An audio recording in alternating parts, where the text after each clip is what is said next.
that's how we'll start. You're trying to count. Very good. Failing to count, in fact. So we've just watched the first episode of New Who, which is Rose. Yes. I have invited, as kind of silly idea man, I've invited you to come up with 5-word summaries of the episode. Indeed. So, Matt, what's your 5-word summary of Rose? So my summary is Jackie fails to get compensation. Okay, that's good. That's good. You could probably describe a lot of episodes of that, but especially this one. It comes up a lot. The problem is, I'm wrong. She does. She did get compensation in the end. Did. It was due to Rose insisting not. Oh, it will be millions. It will be millions. Especially after the end of the episode, certainly. Oh, God. Yeah. So, Sam, your 5 words? Right, so my 5 words, I didn't go for something so funny. I went, and this is assuming that we count the last word here as one word, is Doctor needs Rose and anti-plastic. I think anti-plastic's one word. I think we can hyphenate that. Yeah, I agree. Doctor needs Rose and anti-plastic. Because he needs both. He does. And Kamal, have you got one? I have got one. My 5-word summary for Rose is, oh fuck, it's plastic men! Yes, very good. It always creeped me out as a child, the plastic They are men. still kind of creepy. They are. Yeah, I thought it was genuinely well done horror. Like, Do we want to vote on the summary we're going to use now, or should we leave that to the end? Oh, I think we should leave it to the end. Let's come back round. So the first segment I came up with that's a proper segment is simply titled Banger or Schlanger, Yes. which is to say, I mean, I suppose both are words for dong in some way or another, but we're going to go with banger. Well, the use and the item itself. Yes, so banger because it's our kind of English colloquial term for good thing. That's going to be if the episode was really good. Oh, yeah. Schlanger is if the episode was really bad, and I think we're going to kind of tally our individual opinions and come up with an overall banger or Schlanger rating. I think the three of us were actually all, well, maybe not Sam so much, but we were all quite surprised that this was so strongly a banger. It was hard banger for me. I think partly just because I've rewatched all of Doctor Who more recently. Yeah, it's more fresh in your head. Whereas I've only seen Rose once. Right. Back when I was of an age I determined at the beginning of this... Question mark? 8 question mark. Maybe just Let it be known 8. that I am publicly bad at counting. I think, it's... It'd be great if it turned out you were like 12. You're like I was born so much earlier than 4 years older than you thought. It's such a fantastic reintroduction of everything about the core idea of what Doctor Who should be, and so quickly as well. Yeah. It's so wonderful. I mean, the first part of the episode, it keeps going and it keeps going, and it doesn't really slow down until we get to the point where Rose goes to find out who the Doctor is online. Yeah, I mean, if we're going to talk about my main positive of the episode, it's that. It's that, like, it's quick, doesn't stop to explain who these people are, because it doesn't matter. The mystery is Just very goes strong in straight this in. episode, yeah. We were already at the bit where it's creepy and and the Doctor reaches in and says run to her. We were in what felt like the first minute.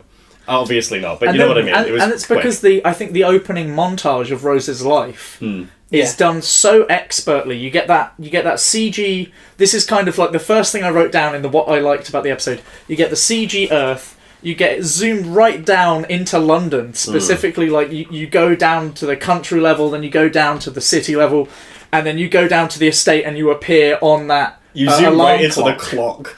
which is great. It sets the scene perfectly. Then you do the high-paced montage of what her life is at the shops.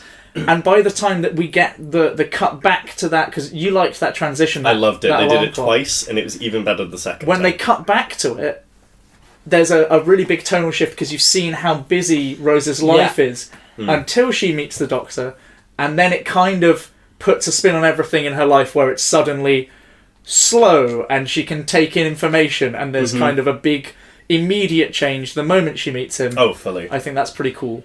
I think you've brought to light a thing I would change, but I will leave that for the assigned segment. Yes. And the I mean, obviously, one of the things we've got, I think we probably all have written down, is a common Murray Gold win straight out of the park. Immediately. Straight away. We've got the Doctor's theme, easily one of my favourites in the entire series. I mean, should we talk about the opening? The That was the very opening's first thing great. we said was, fuck yeah. I think something we'll do season by season is compare the openings. Right now we don't really have much to compare it to, but it is a hard out the gate banger of an opening. All of us, obviously at the time we didn't, but like now as older people, knowing what the old like ancient Doctor Who theme sounded like, this is a perfect update for it for the 2000s. Yeah. Very specifically the 2000s. Everything was kind of riding that 90s extreme wave, but it became lamer in a way that I enjoy. So obviously I don't think generally we should concentrate much on the effects across the show, because the thing is, especially while watching the earlier era, they're not going to be as good just because of the CG at the time. I have a note that they were actually rather good.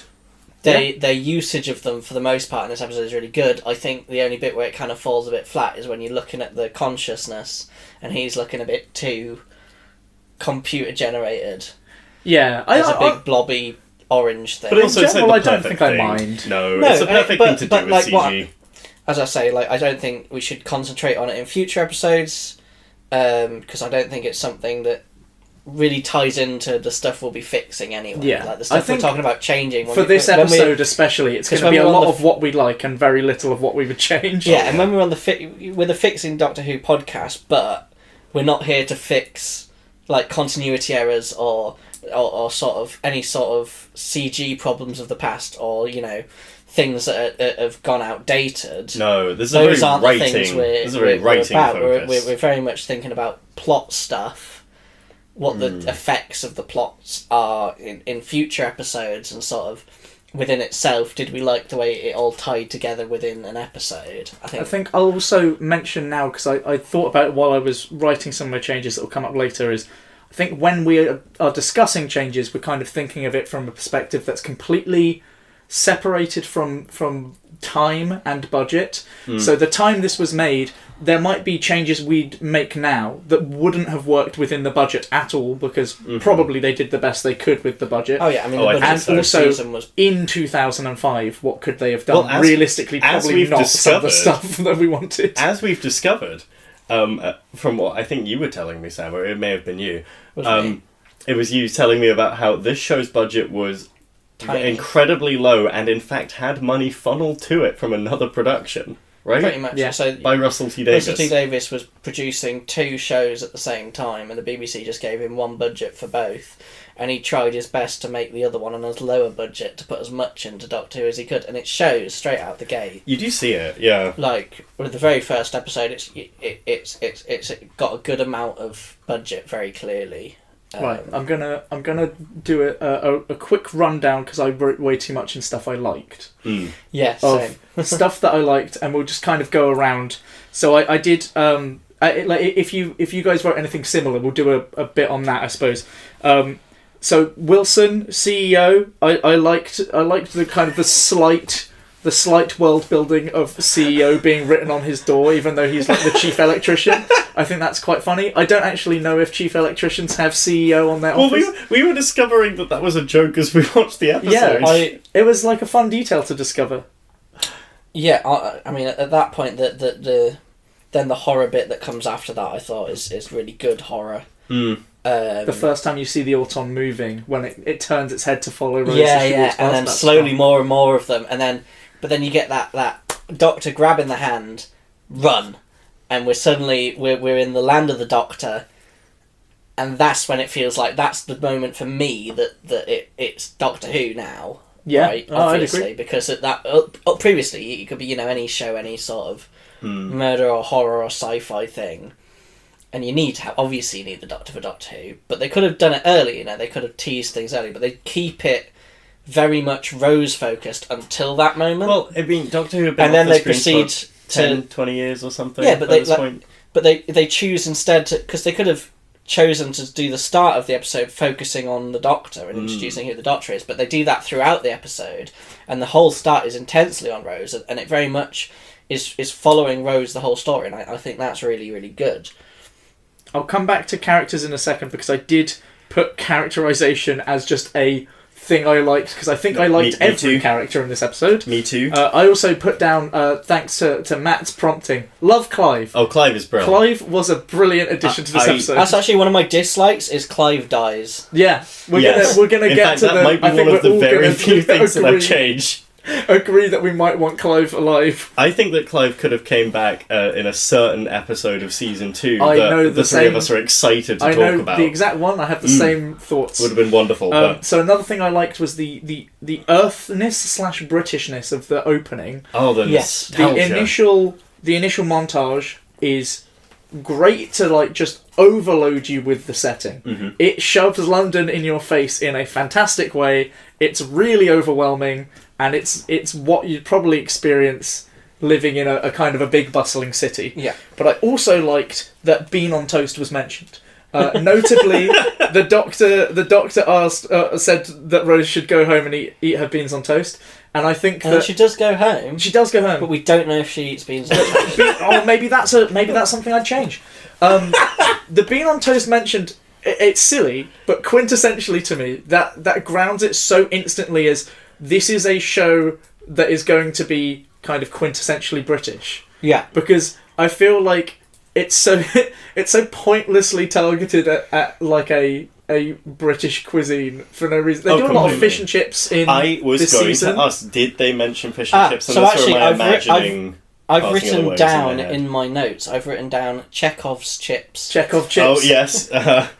I'm glad that we've got a food segment on the Doctor Who. We should add that as like a regular. I wrote down Chekhov twice because I also wrote down Chekhov's arm for when Mickey first pretends to be strangled. Yeah, that is a good thing about rewatching these shows that we watched as a kid with an adult perspective, is that you can see that the setup and payoff. You can see basic storytelling being used, and it's lovely. It feels very comfortable. Yeah, just wait till we get to later. Look, it's okay that the horrors await us far in the future. So onto characterization as a kind of a general concept, because there's probably a fair bit to talk about. Definitely. I like that. I don't know if it's going to stick, because I remember it not sticking throughout the whole season, but Rose actually feels like a 19-year-old in this episode. Oh yeah. And I don't know if that stays for very long. I love the disregard she has for what perhaps someone older than her would think about. I like that she's just all in quite quickly with this. It's in. Brilliant. She ignores her mum most of the time. She's kind of a bit like with it. It's that phone call at the end where she rings her mum and her mum starts going on. I would ignore Jackie if Jackie were my mum. Though. That's very relatable. I used to have a neighbour like Jackie, and I ignored her all the time. Oh, to babysit for a kid. And either of you could have been abducted by a Time Lord into time and space. Indeed. Because that is a common criteria that you share with Rose. Once again, showing the realism of the show. I've got a note down here very quickly to dip away from characterization, because we mentioned the horror. The Autons are a very, very good creepy starting villain, because I think that they set the tone rather well. It's good to bring back a villain that was in the original show. Yeah. Just, there are going to be people watching it who saw all Doctor Who. So it's good to anchor it that way. The Autons are creepy, which sets the horror tone that Doctor Who should have. I think that Doctor Who needs horror, really importantly. And it couldn't have been the Daleks. You couldn't have opened with a massive fan favourite. No, or any other, really super notable one. I think it was a really, really solid choice. Because they're also very mundane. A big thing about Doctor Who, especially, is the making of the mundane weird and ridiculous and scary. Yeah, kind of fantastical. And also, they took generally sci-fi, later. yeah. They went really hard on that later, say with the Vashta Narada and the Weeping Angels and stuff. Well, we'll get there. But the Autons, perfect. Everyone sees shopping mannequins, and they are creepy. Another big important thing about Doctor Who is kids are a primary audience. You've got to scare the kids, but not so much. Yeah. And a good way of scaring the kids is, hey, concept you're familiar with. Boo! And so that works for the Autons very well. I mean, me and my sister used to have a thing when we were kids, where any time we were in a museum and there was a mannequin, we'd back out of the room and then go towards my dad and go, "Freaky dummy, freaky dummy." Aww. I mean, people. But we'd do it sort of like holding hands and speaking monotone, and that would freak him out. It's like The Shining, but specifically only well, whenever we didn't you know see what The a dummy. Shining was. We were like, 8 and 10. Right, yeah, no, that's fair. It is very Shining. But like by this point, this had aired, so like that was definitely was definitely had an effect on us. That's on cool. being freaked out of museum dummies. But no, the Autons, just to wrap up that segment, the Autons are a very good starting villain too. They're not especially threatening. No. It's very believable that Rose wouldn't have died. So, Autons, correct use of villain. Agreed. To dip briefly into the next segment, wouldn't change anything about them. Love them. I love all the new shit they do with them, with the living plastic and the copies and the wheelie bin that's alive. Fantastic. Any things for you to wrap up this segment? I've got a couple more, but... So one of the things, I mean, anti-plastic. I love the idea of anti-plastic. I love that it isn't elaborated on. It's so silly a word, like anti-plastic. That seems really silly, and then it's not elaborated on, and it works. So thematically, this hits into something I wanted to talk about with the Doctor, because they don't mention the Time War super overtly, but it is mentioned several times. Yes, as I have the war. that written down. And I think the Doctor carrying on him, he's aware that he's kind of aware that the Nestine consciousness is here already.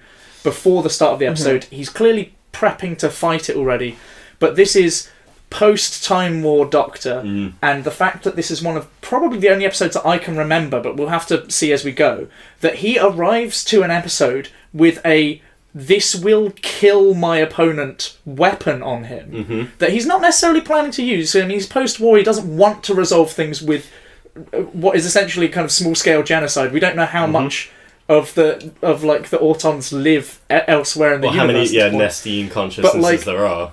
This is one of the only times I can think of where he shows up with a weapon, and the fact that it's got a silly name and it's not elaborated on much, it helps to build the idea of this slightly more menacing Doctor, and the way that they have him do his monologue about how he can feel the rotation of the Earth. Oh, that was so good. It kind of leads into a problem I'm probably going to have later on, where both Russell and Stephen Moffat like to make the Doctor the centre of everything all the time. Yeah. And it kind of does come up here, but I think it's handled so well in this scene to make him feel more alien, as opposed to make him feel like a superhero. It kind of scares you, or at least I feel unsettled by that. Because he says, "Oh, that's who I am." His description of who he is a weird monologue that makes you feel unsettled. And then he's got a kill weapon in his pocket, but it's kind of in the form of a backup plan. And it gives you this kind of slightly unhinged, weird, wacky man. But I have written down that it's really nice that straight away we get it where he's still given a chance to this creature to try and redeem it. But in a way, that having that weapon on him is exactly what causes it to backfire. A huge character flaw in this episode is that he's too prepared to fight, when actually his kind of diplomacy seemed like it might have worked otherwise. I would say that potentially a thing that could have happened. I'm glad they didn't. I don't think I would change it to be this, but it would have been interesting if the Nestine had listened to him and actually left. I don't think you can do that with episode 1, but it would have been neat if something like this happened again, like maybe the Gelth or something, and then the Gelth did just go. I don't know. But I don't think you change it here in episode 1. No, I think the Nestine does need to go all in. It's episode 1. We need chaos and fun. And the killing is an accident as well. It's specifically not really anyone's fault. Rose uses her bronze medal to murder the Nestine consciousness. She doesn't even mean to murder it. She just tries to save the Doctor. That's She's not trying. It's a very innocent act. In fact, that one stupid Auton falling just holding it up in the air like an idiot. Idiot. Fucking moron. If there's not any more... I've got one more bit, but it really leads into the next segment, because I initially wrote it down as something I didn't like. All right. And as we went through the episode, I changed my mind. Ooh, okay, because I'm interested. this episode was really well written. Yes. And it kind of answered itself. So I initially wrote in things I don't like is the Autons start maybe too passive. It was. I wrote it down when they're first approaching Rose in that kind of horror scene when they go to kind of karate chop her to death, and I was like, why don't they use the guns from the start? That seems silly. And then I thought about it a bit, and I realised, firstly, from an exciting the audience standpoint, it's because the gun is the reveal in the final act. Oh, obviously. But secondly, if you look at the way that the Nestine consciousness behaves, it's kind of like before it's threatened, its whole invasion plan is really slow and passive, and it seems to only be killing people that have information on it. So presumably Wilson saw some of the Autons and they killed Wilson. And then they karate chopped him to death. Rose, and not using the gun makes it way less kind of conspicuous, I suppose. It would be suspicious if he'd been shot to death. I'm going to assume that based on the fact that the London Eye is the antenna, that they took over in the same way they took over Mickey to create fake people. They took over the people on the planning commission who built the London Eye when it was still the Millennial Wheel, and therefore the consciousness has to have been there since the 90s at least. Oh, it would have been really cool if they had like the briefest segment where they mentioned something suspicious on the planning commission or something like that. That would have been neat. Maybe that's something we'll put in our changes. But then again, but like it's such a minor change. Yeah. But like if we were to come up with anything, that would be maybe. The fact that it seems to be less that they are being inefficient and more that they have a strategic plan of no witnesses and also let's not draw attention to ourselves. They do also say that the Nestine is there to feed on our pollution. Yeah, it's an invasion, and the Doctor calls it out as an invasion, but it is very passive and it doesn't get aggressive until the consciousness feels threatened. That's a really big point that I didn't write a note down about, but it was very of the time for like in the late 90s. They do this on all my like kaiju movies I like. Yeah. In around the late 90s, early 2000s, suddenly, and pollution is thrown in there because everyone was a lot more climate conscious around this time, and so mentioning, the Nestine's here, your planet with all of its freon. It's scum. Yeah, right, exactly. It's very of the time, and I was and it's not to smile for pollution, but it made me go, and I think a later Doctor, post the kind of the big depression arc after the Time War, would probably have tried to rehome the Nestine consciousness to a trash planet or something. Because I feel like that's very much the vibe we will get going into season 2 of like... I feel like Tennant's Doctor often kind of begs with the villains to be like, let me rehome you somewhere else. It's going to come up like 4 or 5 times. The Doctor didn't seem enormously it comes up in some of the Big Finish audio with him as well. The Doctor didn't even seem... He didn't want to kill it, but once the process had begun, he did look gleefully down and went, is it going to go badly? Run! And you're like, oh, I guess he doesn't seem. He gets off on the 6th To be fair, he did recently kill presumably like quadrillions. Yes, but also not. He still seems fussed up about it. Before about potentially killing JFK. That's a thing that I noted down as well. Wait, it was implied that he did it. Well, so yeah, I mean, he was there, and JFK didn't survive. No, I think he killed Lee Harvey Oswald. So actually, on the note of those photoshops of him in different points they in were time, the best things I've ever seen. Is either they happen after the Rose episode, within the Rose episode when he goes away for a bit. Yeah. Or he hasn't looked in a mirror in any of those Photoshop adventures, because when he's in the apartment, he's very clearly seeing. I like the idea that he goes away in the TARDIS, and before he comes back to say to Rose, by the way, it also travels in time. He absolutely. So maybe him being in those photos was not actually because he was involved in any of those events, really, but he was just there so that Rose would meet him. That would be so stupid. And the thing is, you realise at the end of the episode, like, he's basically not really giving... he's giving her a choice, but he's really egging her on to come along. It would be really funny if... I've never thought about that. That was a problem I had with this episode before. Not necessarily with this episode, but more the way it fits into the wider canon. Now I don't anymore. Now that it explains why he's just stood there. In, like, some of the pictures, like, not interfering. It's entirely to demonstrate to Rose that he can do it. It would also leave it open to future showrunners to visit those events with newer Doctors. It could be. As long as they Photoshop Christopher Eccleston into the background. Oh, I see. That's really funny, actually. I thought you were implying that, because an adventure happened there. And I'm like, no. The reason that I love this is because he was there entirely, like, not to help. He was there to... he helped that one family of the Titanic, but even then it was probably to get a picture with them. And then he buggered off. If Chris Chibnall can bend canon for the Mobius Doctors, we can create a whole... We're not there. No, we're not there yet. As far as Doctor Who canon goes, as far as what happened, I'm just saying. Yeah. Oh no, yes. Given that's something that can happen, it's entirely plausible that we can create entire stories just to get a future Doctor at the assassination, and Photoshop Eccleston into the background. My interpretation, the way I'm going to be treating canon for this entire podcast, your approach is up until the episode we're currently watching, or like the season that we've been watching, as in where the writers were. That is canon in totality. The future seasons, they are not real. They don't exist until they have been conceived. At least within the works of one showrunner, right? Because those tend to be kind of like somewhat of a closed package. Mm-hmm. Because I have meta knowledge of what will happen in the future, even if it's a bit patchy, I will try and consider if there are any changes that might affect things, keeping them to a minimum, or for instance, everything involved with like Moffat's run with like the silence and the Big Bang and all that stuff, I'm not even gonna touch on that for any Russell T Davies stuff. Yeah, no, whereas you can touch upon like the end of time if you really want to do it, if you have some fixes for Davies I'm not stuff. Touching upon what happens in terms of the canon. I'm just saying, like, with regards to the changes, you just whether it's a plausible change. You just reminded me of a little rule I had in my head. Right, yeah. So, I mean, I wouldn't be talking about stuff that far in effect. I mean, it's also the fact you're bringing up something Chibnall did. I'm like, you really want to go there? We're in episode 1.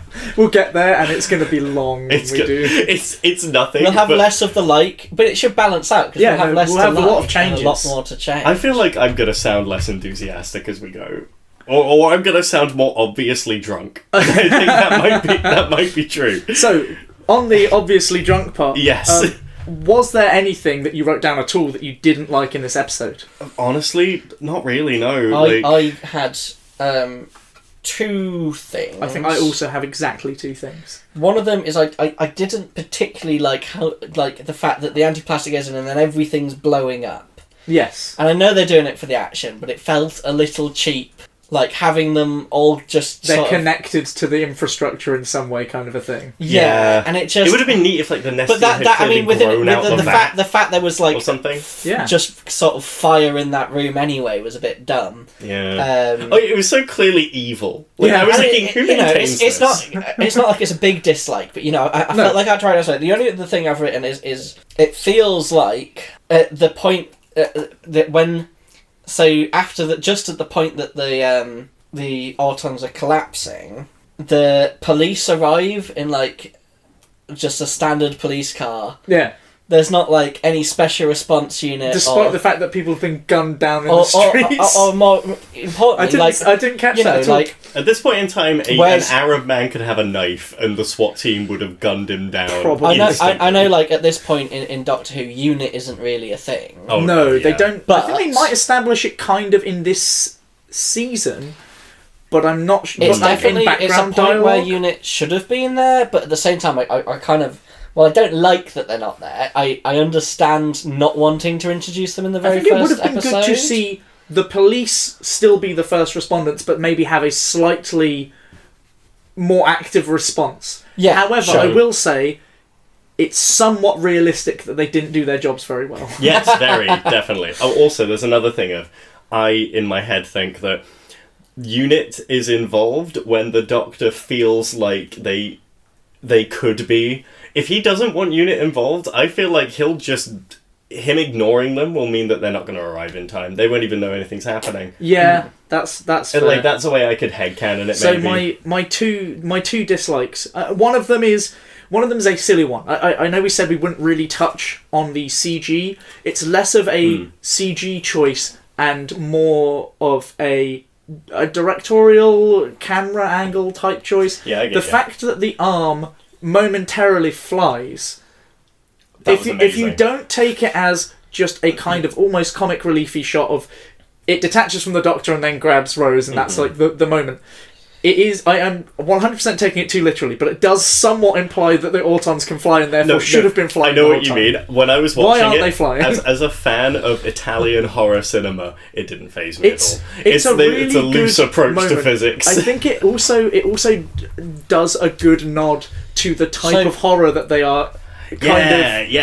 It's silly. It's when the arm came off of the Doctor and it flew in the air and went voomp, and then like on a beat twisted into Rose's face. The sound effects I will not complain about. I loved the goofy sound effects a lot. Excellent sound design. I think it was great. I felt like there's just the right amount of sort of silly, campy moments that you need in Doctor Who, while still having it being overall a serious episode. Yeah. No, I fully agree. I think that is a nitpick of all nitpicks. The other thing that I put down, which is something that I don't think, and I've not linked this to any changes I'd make, because I don't think you could realistically change this without changing fundamentally a lot of the episode.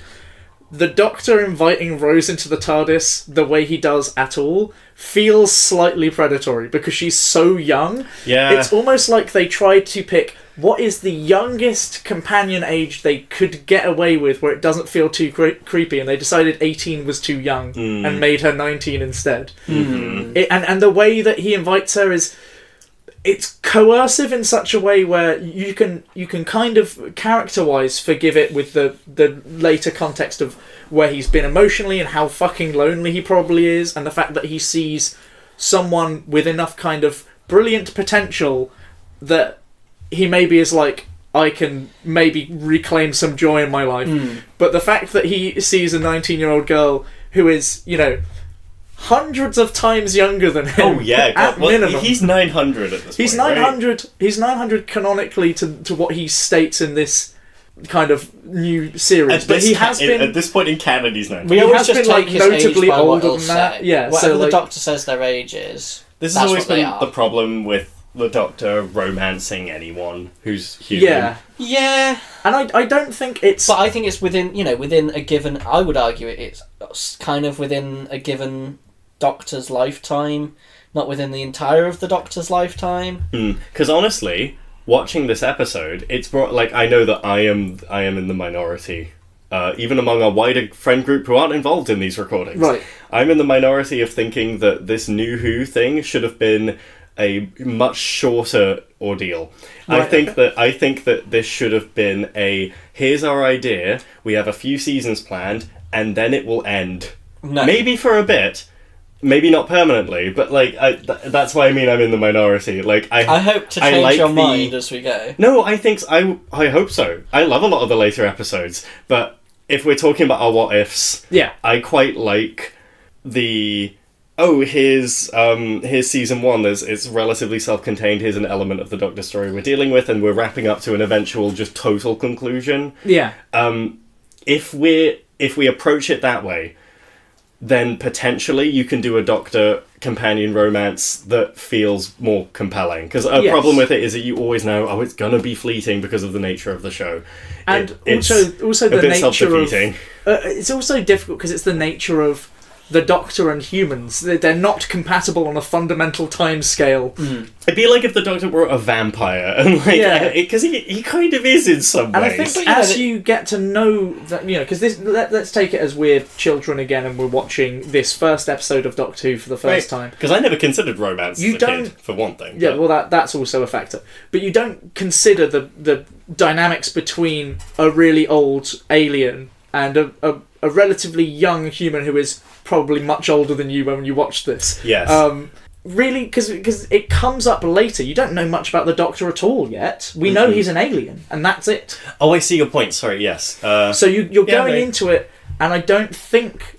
the reason why I don't think it can be changed is I don't think you can really go into the whys and the hows and the should they until after they've had more on-screen chemistry, and also you get to know what the fuck he even is, because right now as an audience we don't. We just know that he is a time-travelling alien that looks like a guy. To dip back to good, I love the way they dealt with all of the reveals, every single one of them, perfect. Very strong. I I just love all the characters. They did it in such a good way. I forgot how good this episode was. We were away from the likes, Matt. That's fine. This is why I prefaced it It's a with... loose form. Yeah, we're dipping back. So that being the last of your dislikes, I'm not allowed to That like is the last of anything. my dislikes. I'm going to go straight into stuff I would change. Yes, let's I've got get a few. to So first of all, as I was saying before, maybe have a slight reference to UNIT in the same way that we very slightly reference the Time War in this episode, just so it's been touched on to come back to, because they do eventually have UNIT within the Russell T Davies era. I mean, before that, even Torchwood kind of functioned like that in season 2.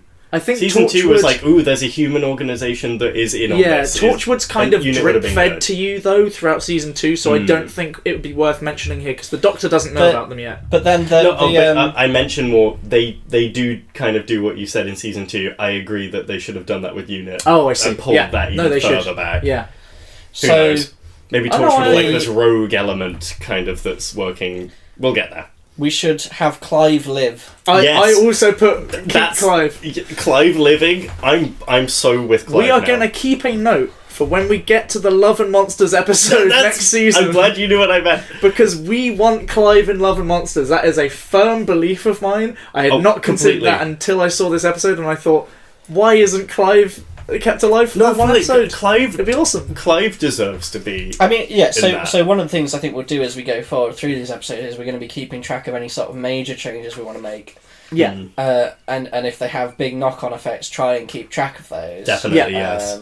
Because another guiding principle for these changes is kind of not to change things too much. There's ideas of, you could do a Clive episode, but obviously because one doesn't exist, we're not going to add episodes. We can't cover it. Yeah, we're on about editing the episodes that are there to try and improve things rather than changing the entire of Doctor Who. Right. And I think that the audience enjoys a running character. I think Harriet Jones is a really popular character. Wilfred Mott. Mott is a really popular character. So popular. So having Clive return, even if it's only one more time, a series later, is a really good anchor between those two seasons. I think that's nice. I would also, we can't bring Clive back without his lovely home life. I think, he had a really nice I love family. his incredibly supportive wife. Yeah. Of loving his conspiracy theory nuts and going, ooh, there's a she involved. You're like, oh, this is really sweet. I know I said I wasn't going to jump ahead too far. Yeah. But if James Corden had instead been Clive... Ooh, you know what? God. That's a spicy take. Skipping ahead to the Matt Smith era. I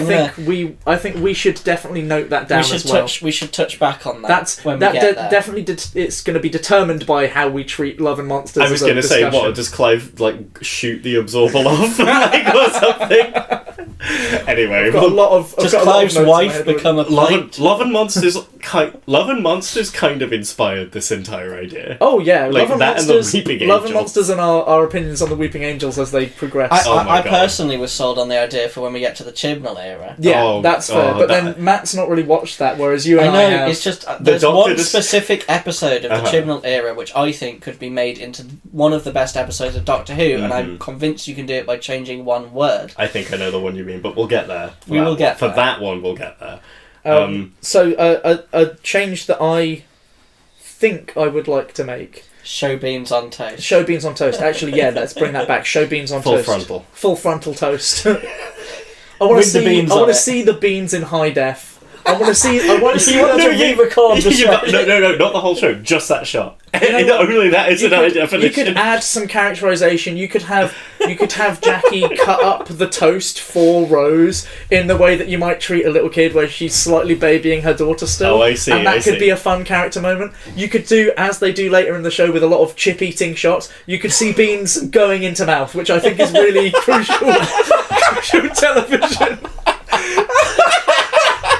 Is this going to be like, you know how every season has the through line this is with my the words? Food Network intermission. Is this your Bad Wolf suggestion that one this season should have a through line of beans on toast, and then you have the Dalek Emperor going beans on toast? They survived through beans. His tank is filled with beans. Anyway, Yeah, sorry. You can't Moving see on the face from of the bow through the beads. does that mean that what's her name? Novice Haim is kept alive not by being shrouded in his smoke, by being shrouded in his beans? No, it's Rose at the end bringing Jack to life because Jack is the big suppose going, I not only destroy, I give beans. I give beans.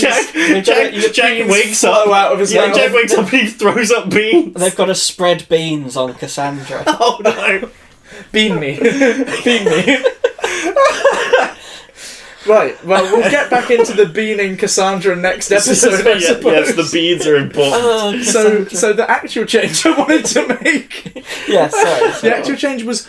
I've always felt that the guns in the Autons' hands are very this down too. weirdly out of nowhere, right? Yeah, I agree. I don't think you should remove them. I think you should maybe go a bit weirder with the horror angle and make it more like they are kind of... The gun is more an entirely plastic contraption that's been formed when the Nestine's gotten into the dummy, and it's like firing out chunks of its own mass, essentially, at high and you speed. can have it like look in. Yeah, Well, you can if you easily really make a gun wanted. out of your finger. Your finger gun when you're a kid go pew pew and pew. honestly, That a would've been finger gun would have been awesome for this episode because it would have that same slightly kiddie, slightly goofy aesthetic, and then the Auton will shoot some guy and he'll be like just fucking dead, But then, and you'll be like, oh god. You'd be like, Yeah, like, right. even better is if you had one of them point with the finger gun at someone and they did finger guns back, only to then be shot. That would be perfect. I feel like that would really fit in the episode as well. Yeah.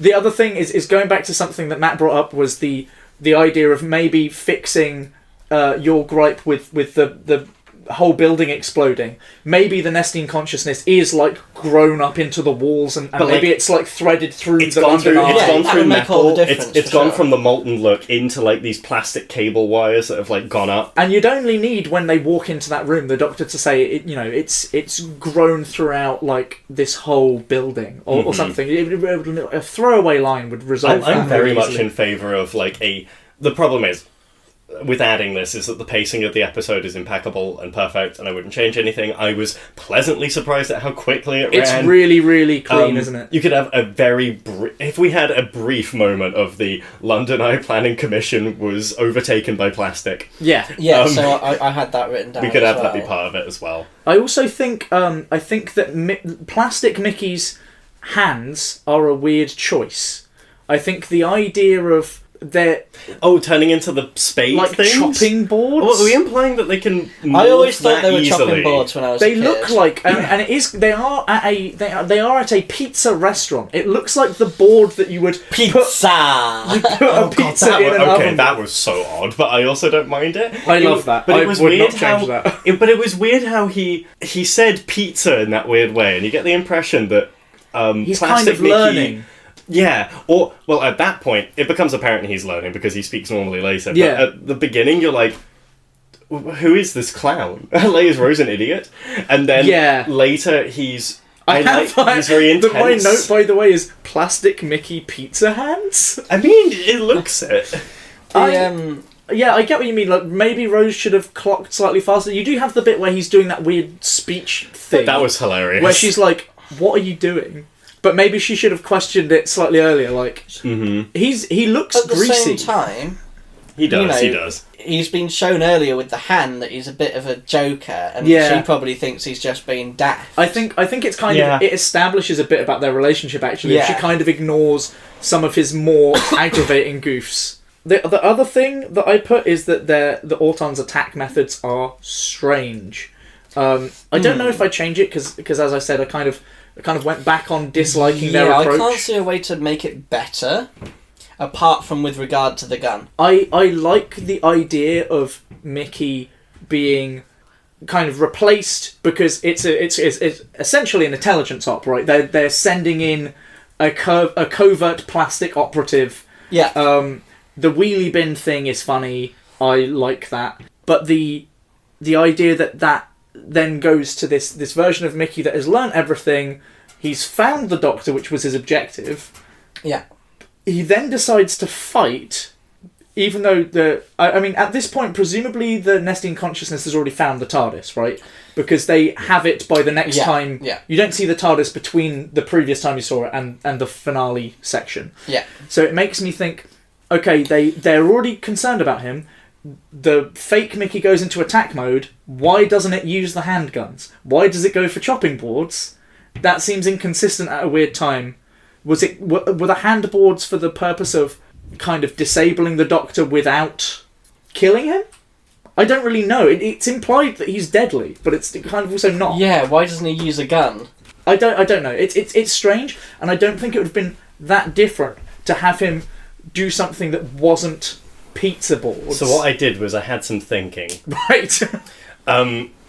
Or I've done some thinking. You've had some. I've had some thinking. A mouthful. So here's the they didn't get the TARDIS between those scenes because they run into the TARDIS to escape Plastic Mickey. Oh, they do. You're right. They get it when presumably. I mean, Plastic Mickey's head is probably what tells them the TARDIS is around. It is right there, and so they wait for them to go under the manhole cover thing, and then they shoop it down into that little alcove. No, that's a good point. I'd missed that continuity bit there. I thought about going the complete other way with Plastic Mickey. It would have been really neat if... I get why it's so violent outwardly.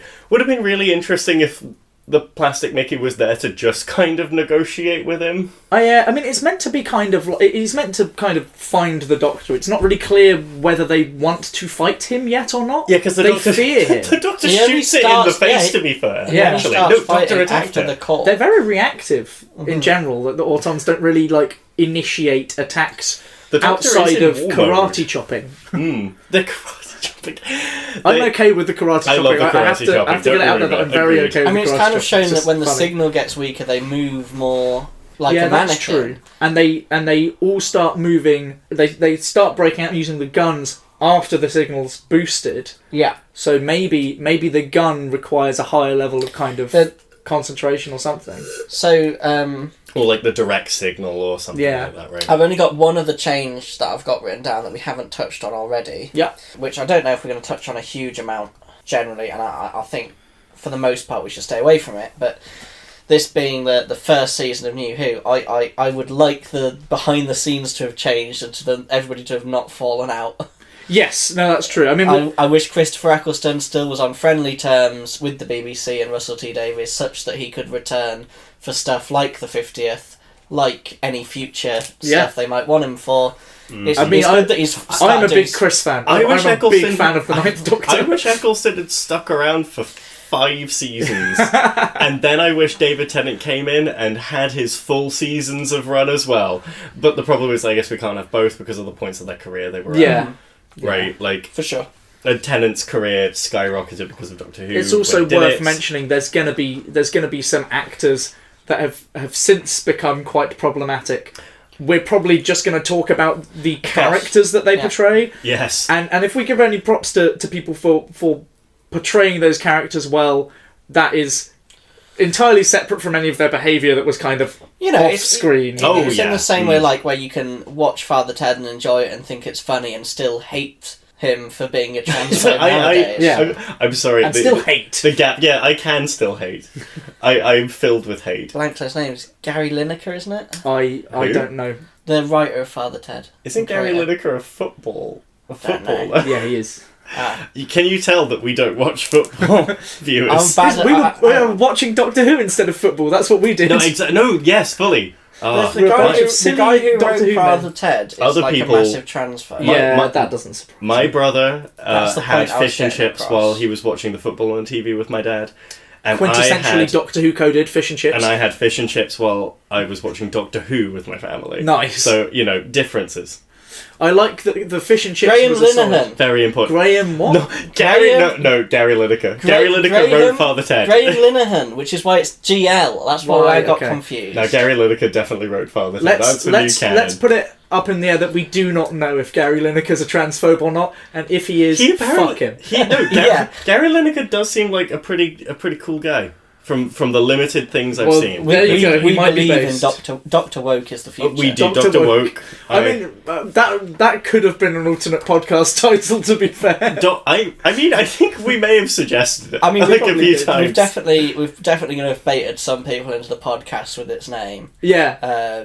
I'm kind of glad we do, though. What, Dr. Woke or fixing Doctor Who? Oh, I Because see. it implies that, like, we're going to be like, get rid of all the woke. Oh, I see. Not in my television. Not in my world. Back in my day, They we put didn't have all no our woke woke. in our I telly. slept through. Back in my day, I was sleeping all day. Oh, they never should- woke up. On to the next segment, which is quotes. I'm really excited for this. I wrote down, I think, 5. I wrote down so many things. Right, okay. I wrote down not one, but I do have one in my head. That I Okay, picked. we'll start with you then, Matt. What's your quote? I wrote down more than anything else. Well, the thing is, the quote isn't even specific. It's more me paraphrasing Jackie's quote, where Yeah. she was saying, "Oh, your friend, she got compensation because some old guy said she looked Greek." I mean, she was Greek, but that's not the point. I also That's have. I know favourite she is quote. Greek, but that's not the point. I There's a quote did wrote down. write that down, maybe but my I favourite don't line. think that's my favourite. I don't think it's my favourite good. either. Lots of Planet have a North, obviously. Lots of Planets Have a North is also one I wrote That's down. a really memorable one, but the one I'd forgotten that got me the most is, what are you doing here? I live here. Why'd you do that? And Rose just does not have a response. That is pretty good. Of course, I wrote down pizza. Pizza. Because That's a I good forgot about Plastic Mickey's lines. That's a sheer banger. He's so weird. That won't last. He's gay. She's an alien. It's a good one. I wrote that down Him as looking well. at a magazine of like some celebrities at the time, 2005 That celebrities. was a weird moment where they don't follow that on later in the show, where the Doctor picks up a book and it's implied that he reads it front to back in a second and I goes, think there's "I a sad kind ending." of they kind of touch on it a little bit in Capaldi's era that he can think that fast. But I also don't They like it definitely when did they it do with Matt that. Smith as well. I think it was a Moffat trope that maybe he kept as a I don't continuous like thing. it in those circumstances either later in the show. I think so it I guess was. it's more in my we'll get personal to it negative. when we actually see the episodes and have some context. another But I quote- think it was introduced as a kind of gag in one makes episode, sense. and then they put it back in as a continuity nod later, so it became kind of more canon than it should have been. Another one I've got written down is armless. Armless was good. Oh, okay. Armless was good. That one might win. That's brilliant. I also have one more from Jackie. She was within seconds of death, which was just off screen. which was just when the building blew up that she wasn't in as well, which I find really funny. Jackie is amazing. And then I've also got written down that the speech of feeling the movement of the earth, but I don't. Again, it's a good speech, but as a quote, I think maybe not so think much. that's quite long as well, Yeah, which is why right. it's harder to I've get got into another a snappy quote that point. I've just remembered. The Yep. Doctor just saying no to Jackie when she's trying to sleep No. with him within seconds. oh yeah, the strange man in my bedroom. Anything could happen. No. I feel like that Nah. that scene was very good because the comedy plays well, and it didn't feel too horny. No, it was just no, funny it's enough not. for the It's adults to laugh. because Moffat hasn't written anything for the. We're definitely going to series have to yet. have a counter later on for Moffat's horniness. When is Moffat writing with only his left hand? Yeah. Oh god. Oh, I only just got what that means.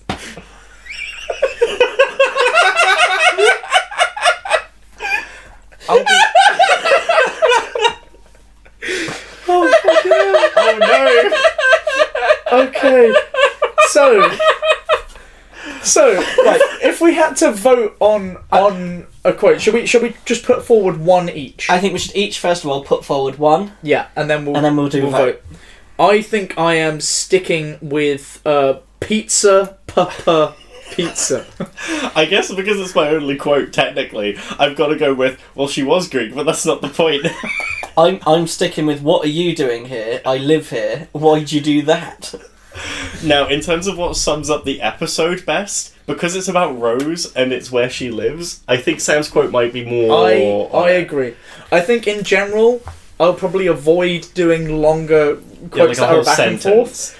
But I think it really works here because you can't do any individual part of that without I mean, the whole honestly, bit. we could truncate it. I mean, it'll lose the punchline, but we could truncate it down to "Why do you live here?" Which, like, is also quite funny. Why'd you do that?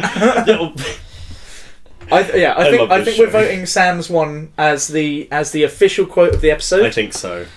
Which means that we now must pick our official 5-word summary. Yes. Okay. I'm so as a reminder, mine was "Oh fuck, it's plastic men." Mm. Mine was quite boringly, Doctor needs Rose an anti-plastic. And mine was Jackie fails to get compensation. Okay, well, I mean, given that she does get compensation. Well, it might be... I'm all for "Oh fuck, it's plastic men." I think "Oh fuck, it's plastic men" is good. Because I think it summarises exactly what we saw in the episode. I think so. It does a good job of summarising, and it also tells the truth. You can tell the idea that Matt's is only invalid because the opposite happens later on. Well, it's the fact that like my 5-word summary and quote are both from the same subplot. Like not only does your 5-word summary not summarise what happened in the episode, it's not correct. No, not at all. You lied. Oh, that maybe isn't. That's so as we come into the tail end of this podcast episode, what we've discovered is that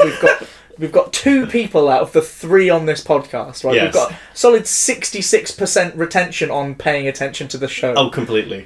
Which I think is great. That's a really good forecast going forward. Honestly, like my final words that I would give on this is that, wow, I forgot how good Rose the episode was. I forgot how good Rose the character was. I forgot how good all of the rating was. It's amazing. And I think it's very easy to say that our overall rating of this is fairly high on the banger scale. Absolute Hopefully. banger. I think. Not just banger, absolute banger. Absolute I think when all of us say banger, it is an absolute Okay, banger. yeah, no, we'll make that a thing. I like that. It's only a banger if 2 say banger and 1 is sort of iffy on it. Okay, yeah, no, let's do it like that. I like that. It's whereas when we consensus. when we get a total schlongger.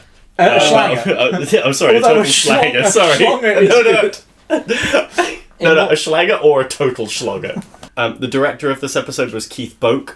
Good name. Spelt oak with B. I put a tick next to his name because he did a good job. I also put a tick. Next, writer, Russell T Davies. Also, tick next to his name. Excellent rating. And we will be following these as we go to see if there's any sort of correlation between good and bad writers and good and bad directors. I in fact hope Keith Boak is a secret, a wonderful man.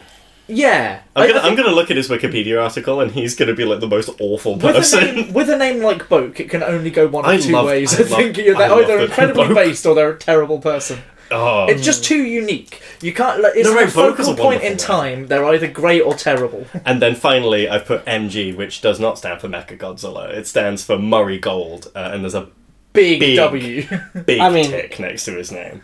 I think generally it'll go without saying, even though we'll say it, that Murray Gold is great. Yeah. Mm.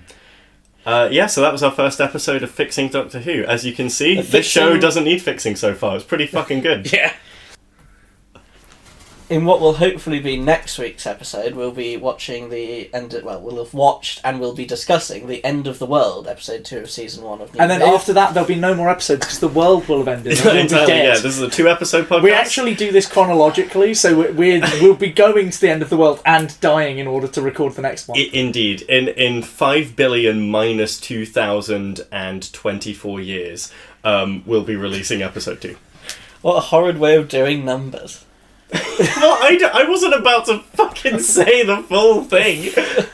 Try it. 4,999,999,000. No. 997,976. Thank you for listening to our podcast. Yes, dear viewers. We'll see you soon. Yeah. You'll never see us, though. That's true. I guess we're like some invisible aliens in it. We're like some kind of ghosts that we'll see in an episode. We're like the rest after of the denizens of Clom. Yeah, There's only one. I like that interpretation. Shall we refer to our audience as denizens of Clom? You won't see us because we're on a journey to Clom. It's true. So the Fixing Doctor Who podcast, you know all the standard calls to action. And we're not coming back.